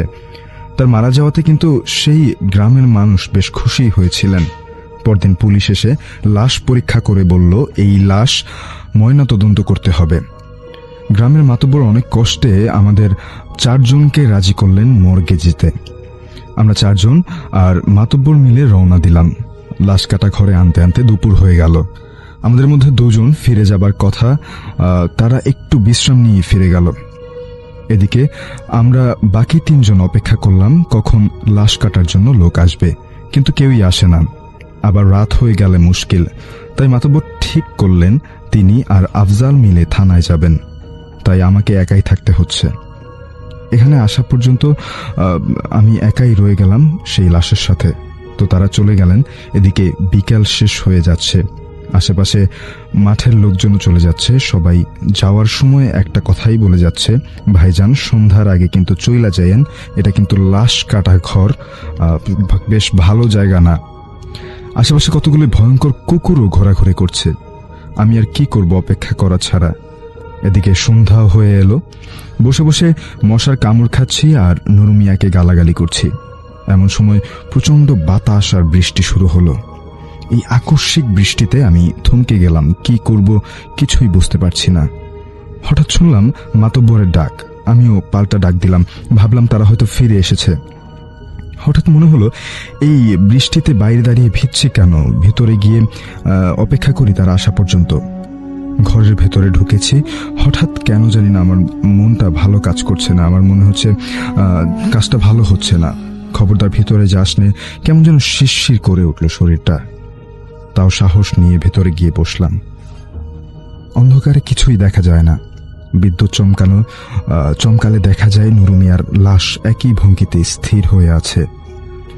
অনেকক্ষণ হয়ে গেল। হঠাৎ আমি চমকে উঠি। বাইরে না আমি মাতব্বরের ডাক শুনলাম, তারা এখনো এলো না কেন? আমার বুঝতে বাকি রইল না যে এটা নিশির কাজ। সাথে সাথে ভয়ে আমার সারা শরীর কাঁটা দিয়ে ওঠে। আমি নড়তে সাহস পাচ্ছি না। দরজা খুলে বাইরে যাওয়ারও শক্তিটুকু নেই। মনে হয় উঠে দাঁড়ালেই পেছন থেকে নুরু মিয়া লাফ দিয়ে আমার ঘাড়ে লাফিয়ে উঠবে। চুপচাপ বসে আছি। হঠাৎ শুনলাম বাইরে দিয়ে কি যেন ছুটে গেল। আমি চমকে উঠি। আমি আস্তে আস্তে বুঝতে পারি তখন যে তাদের ডাকটা শুনেছি সেটি আসলে ভুল শুনেছি।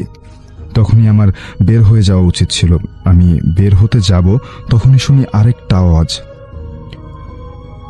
শুনি স্পষ্ট বুঝতে পারলাম নুরু মিয়ার লাশটা নড়ে চড়ে উঠেছে। পিছনে তাকাবারও আমি সাহস পাচ্ছি না, যদি কিছু দেখে ফেলি।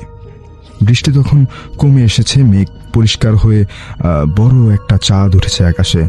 ঘরের ঘুলঘুলি দিয়ে আমি চাঁদের আলো দেখতে পাচ্ছি। চাঁদের আলো ঢুকছে লাশ কাটা ঘরের ভেতরে। সেই আলো স্পষ্ট দেখতে পেলাম নুরু মিয়া চাটাইয়ের উপর উঠে বসেছে। দৃশ্যটা দেখে আমার শির দ্বারা বেয়ে চিনচিন করে মাথায় রক্ত উঠে পড়ল। আমি পাগলের মতো দরজার উপরে লাফিয়ে পড়লাম। দরজা খোলার জন্য টানাটানি করছি, কিন্তু কে যেন বাইরে থেকে দরজা লাগিয়ে দিয়েছে। কিন্তু হঠাৎ পরে মনে পড়লো যে আমি তো দরজা নিজেই ভেতর থেকে লাগিয়ে নিয়েছে। তাড়াতাড়ি খিল খুলে বাইরে বেরিয়ে আমি স্তম্ভিত হয়ে গেলাম। দেখলাম বাইরে 5টা বিশাল আকারের কুকুরের মতো প্রাণী দাঁড়িয়ে আছে। তাদের চোখ জল জল করছে, গায়ের রং সাদা ধবধবে। আমাকে দেখে সবগুলি নড়ে চড়ে বসলো। আমি আতঙ্কে পাগল হয়ে ভেতরে তাকিয়ে দেখি নুরু মিয়া দুহাতে টেবিলটা ধরে পা ঝুলিয়ে বসে আছে। দু চোখ মোড়ার মতো স্থির, পাথরের মতো অনেকটা। আমার মনে হঠাৎ কি যেন হয়ে গেল। আমি ভেতরে ঢুকে নুরু মিয়ার গলা চেপে ধরতে যাব, হঠাৎ শুনি প্রচণ্ড এক ধমক। কি করছো ওখানে? বের হয়ে আসো এক্ষুনি। আমি কোনো মতে টলতে টলতে বেরিয়ে এলাম। কে ধমক দিল দেখতে তাকাবো, সঙ্গে সঙ্গে আবার ধমক। খবরদার কোনো দিকে তাকাবে না, সোজা হয়ে হাঁটা দাও। আমি আচ্ছন্নের মতো হাঁটতে থাকি। কিছু বলতে যাব তাকে, লোকটা বলল কোনো কথা নয়, সোজা হাঁটো। আমি পেছনে তাকাতে নিলাম, আবার ধমক, খবরদার পেছনে তাকাবে না। আমার কি হলো আমি কিছুই বুঝলাম না। আবার পেছনে তাকালাম। পেছনে তাকিয়ে বুঝলাম কেন সে পেছনে তাকাতে মানা করছে। সে আসলে মানুষ না, অন্তত 10 ফুট উঁচু, নাক মুখ সবই আছে, কিন্তু আগোছালো ভাবে সেগুলো মুখের সাথে লেপ্টে আছে। আমি পেছনে ঘুরতে এই জিনিসটা অদ্ভুত একটা শব্দ করে দাঁড়িয়ে গেল। তার নাক মুখ নড়তে লাগলো, যেন খুলে আসবে এখনই। এই ঘটনার পরে হঠাৎ আমার আর কিছু মনে নেই। আমি জ্ঞান হারিয়ে ফেলি। হয়তো সেদিন মারাই যেতাম, কিন্তু জিনটা এসে আমাকে বাঁচিয়ে দিয়েছিল। ঘটনাটি আমাদেরকে পাঠিয়েছেন হামিম, HM হামিম। উনি আমাদেরকে ফেসবুকে ইনবক্সে আমাদেরকে ঘটনাটি পাঠিয়েছেন। অনেক ধন্যবাদ আপনাকে, আপনার এই অভিজ্ঞতা বা ঘটনাটি আমাদের সাথে শেয়ার করার জন্য। ওকে, সো আজকের মতো আমরা একদমই ভূত নাইট শো এর শেষ পর্যায়ে রয়েছি এবং শেষ ঘটনাটি আমরা শুনে ফেললাম। অনেকেই ছিলেন, যারা যারা ছিলেন ফেসবুকে অনেকে কমেন্ট করেছেন, অনেক মানুষ SMS করেছেন। আমি কিছু কমেন্ট পড়েছি এবং কিছু কমেন্ট পড়তে পারিনি। আমাদের কাছে যারা জয়েন করেছিলেন তারা সবাই আমার অনেক প্রিয় এবং সবার শুভকামনা, সবার ভালোবাসা নিয়েই কিন্তু আসলে আমরা সামনের দিকে এগোতে চাই। ছিলেন আমাদের সাথে জুনায়েদ হোসেন, এমডি ইমরান আহমেদ ছিলেন, ফারহান খান হাবিব, খালিদ রিপন ছিলেন, এমডি মিজান, মাহিদুল ইসলাম, ফারুক পাটোয়ারি, এমডি জসিম, মিল্টন মাহমুদ, তানিশা আহমেদ তৃষা, তাসিন রানা, ইমতিয়াজ, সোহানুর রহমান। তিনি বলেছিলেন বেশ কয়েকটা ঘটনা সে খুব মনোযোগ দিয়ে শুনেছেন এবং দুই ভাইয়ের ঘটনা, ভ্যান ও গজনার বিলের ঘটনাটা বেশি জোশ ছিল তিনি বললেন। সিফাত বলছেন যে আরো ভয় পেতে চাই, ভয় পাওয়ার জন্য ঘটনাগুলো আপনার আশপাশ থেকে চোখ কান খোলা রেখে যেগুলো ভয়ের ঘটনা রয়েছে সেই ঘটনাগুলো আপনাকে শুনতে হবে এবং সেখান থেকে আপনি আমাদেরকে ঘটনা পাঠাতে পারবেন।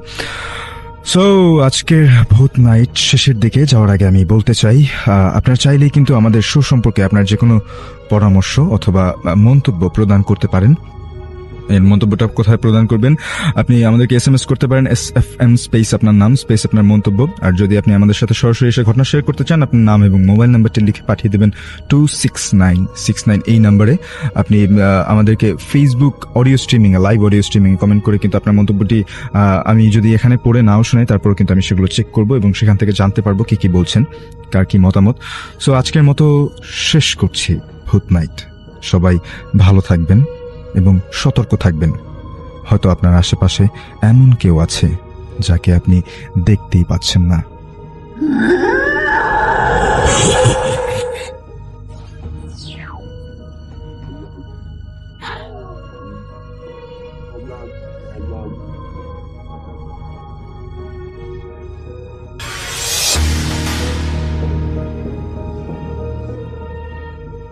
আসসালামু আলাইকুম রাসেল ভাই, আশা করি আপনি ভালো আছেন। আমি জানি আপনি সবসময় ভালোর দলেই থাকেন।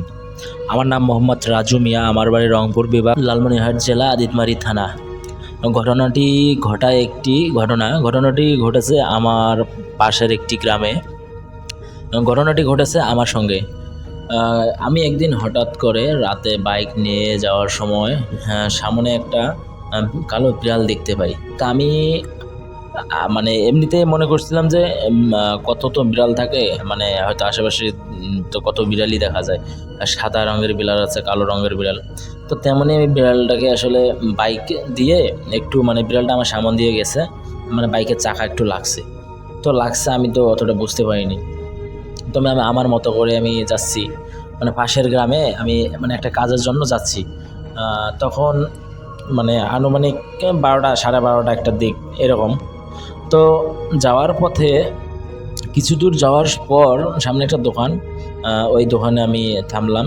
থামার পর মনে করেন যে একটা পান খাইলাম আর 1 কাপ চা খাইলাম। তো খেয়ে একটু রেস্ট নিয়ে, মানে শরীরটা সেদিন খুব খারাপ ছিল, একটু রেস্ট নিয়ে আবার আমি বাইক নিয়ে রওনা দিলাম। পাশের গ্রামে এই রাস্তা দিয়ে যাওয়ার সময় সে রাস্তাটা ছিল কাঁচা রাস্তা, আর সামনে একটা বড় বট গাছ ছিল, বট গাছের পাশে একটা শ্মশান ছিল। তো আমি যাওয়ার পথে দেখতেছি আমার গাড়ির হেডলাইটে দেখা যাচ্ছে সামনে একটা কি জানি সাদা বস্তুর মতো আর কি বসার মতো ওইখানে বসে আছে। তো আমি এতটা কেয়ার করি নাই, সামনের দিকে আগাচ্ছি। কিছু দূর সামনে যাওয়ার পর সেই শ্মশানে দেখতেছি কিছু তান্ত্রিক মানে বসে পুজো করতেছে, আর ওই শ্মশানের চিতায় একটা লাশ শোয়ানো আছে আর কিছু ঘড়ি ওর ওপরে দেওয়া আর কি। তো আমি অতটা ভয় পাই নাই, কারণ জানি যেখানে তান্ত্রিকরা আছে, আরও হয়তো লোক 2-1জন লোকও আছে, যা মারা গেছে সেই হয়তো বাড়ির আত্মীয় স্বজন সবাই আছে এখানে। তো আমি লোকজন তো মোটামুটি আছেই শ্মশানের এখানে, তো সমস্যা কি, যাই। কিছু দূর যাওয়ার পর দেখতেছি শ্মশানটা একটা আলোকিত, মানে আলো, যে একটা লাইটের আলো দিয়েছে এরকম একটা আলোর মতো দেখতেছি। তো না, যখন কাছাকাছি চলে গেলাম সেই বট গাছটার ওইদিকে, তো ওই আমার যে গাড়ির সামনে যে একটা সাদা ওই যে বসে থাকা যে একটা ওই লোক দেখছিলাম না, মানে কে জানি একটা সাদা একটা বস্তুর মতো আর কি। পরে দেখি ওইটা নিচের দিকে নামতেছে। তো আমি আবার কই যে কেউ বৃদ্ধ মানুষ টানুষ আসছে নাকি এই শ্মশানে, তো মানুষ মারা গেছে হয়তো, কেউ আসছে। আসার পরে আমি সাহস দেখিয়ে বাইকটি এখানে দাঁড় করিয়ে যে দেখি ওইটা কেউ ওইখানে পড়লো নাকি, এই বলে আমি বাইকটা স্ট্যান্ড দিয়ে নিচে নেমে ওই সাদা ওইটা যখন জঙ্গলের ভেতরে আর কি পড়ে গেছে, ওটা 2 হাত বাড়িয়ে যখন আমি সামনে হাতটা দিলাম, দেওয়া মাত্র সেই কালো বিড়ালের যে উপরের যে লোমটা, চামড়াটা, এরকম একটা স্পর্শ আমার হাতে লাগতেছে। তারপর আমি ধরে টান মারা মাত্রই দেখতেছি যে ওই কালো বিড়ালটা আমার হাতে। আমি ও বাবারে কয় একদম ফেলাই দিয়ে মনে করেন যে উপরে উঠছি। উঠে আমার তো পুরো শরীর একদম ঝিনঝিনে। পরে আমি শ্মশানের দিকে আমি আবার মনে করছিলাম যে শ্মশানের দিকে তো লোকগুলো আছে, তো ওই দিকে একটু আমি যাই। সামনে দিকে সেই শ্মশানের ওইখানে হঠাৎ করে লাশটার মানে যেখানে রাখছে ওইখানে ধাউ ধাউ করে আগুন জ্বলতেছে, আর কেউ নাই আশেপাশে। এখানে দেখা যাচ্ছে একটা মানে ওই আগুনের যে আলোগুলোতে দেখা যাচ্ছে কেউ নাই, শুধু বট গাছের উপরে দেখতেছি ঝুলন্ত একটা অভয়কের মতো যে কালো একটা ছায়া, যে দৃশ্যগুলো এরকম একটা জিনিস ওই গাছের উপরে আর কি আপনার ঝুলে আছে। আমি তো পুরো ভয়ে আমার শরীর একদম স্পর্ধ একদম সব বন্ধ হয়ে গেছে। পরে কোনো রকম করে আমি বাইকটি স্টার্ট করে সাহস দেখিয়ে মানে শরীরে জোর দেখিয়ে বাইকটি নিয়ে আবার মানে এতটাই স্পিড মানে ঘিরে দেবো যে গাড়িটা এরকম একটা স্পিড দিয়ে মানে ওইখান থেকে কত তাড়াতাড়ি যাব, কিন্তু দেখতেছি যে আমার আসলে বাইকটা যাচ্ছেই না। আমি কত জোরে টানতেছি তারপর আমার বাইকটা আগাচ্ছে না। তো এই বলে আমি কিছু দূর পথ একটু আগালাম, তারপর একটু নিরিবিলি একটা গ্রামের মধ্যে আমি ঢুকে গেলাম। মানে আশেপাশে দেখতেছি কোনো লোক থাকলে হয়তো থেমে একটু ভালো করে নিঃশ্বাসটা নেব কমপক্ষে। তো এইরকম করে কিছু দূর যাওয়ার পথে দেখতেছি কোথাও কোনো মানে লোক নাই, মানে একদম নির্জন। মানে আমি তো মানে কি করব আমার কোনো মাথায় কোনো সেন্স নাই। এরকম করে আমি পুরোটা ঘাটায় যে মানে কোন মানে কার এখানে যাব, কোন কাজে যাবে, এগুলো আমার কোনো মাথায় কোনো কাজে মানে আসতেছে না। এরকম করে আমি আসতেছি। তো এই বলে আমি মেইন রোডে উঠলাম। ওঠার পর দেখতেছি যে ঝাড়বাতি দোকানপাট সবই খোলা আছে। তো এই ছিল আমার ঘটনা রাসেল ভাই। আমার এই লাইফে এরকম একটা ঘটনা ঘটেছে যা বলার মতন না, তাই আপনাদেরকে আমি বললাম। আমার ঘটনাটা যদি ভালো লাগে অবশ্যই শেয়ার করবেন।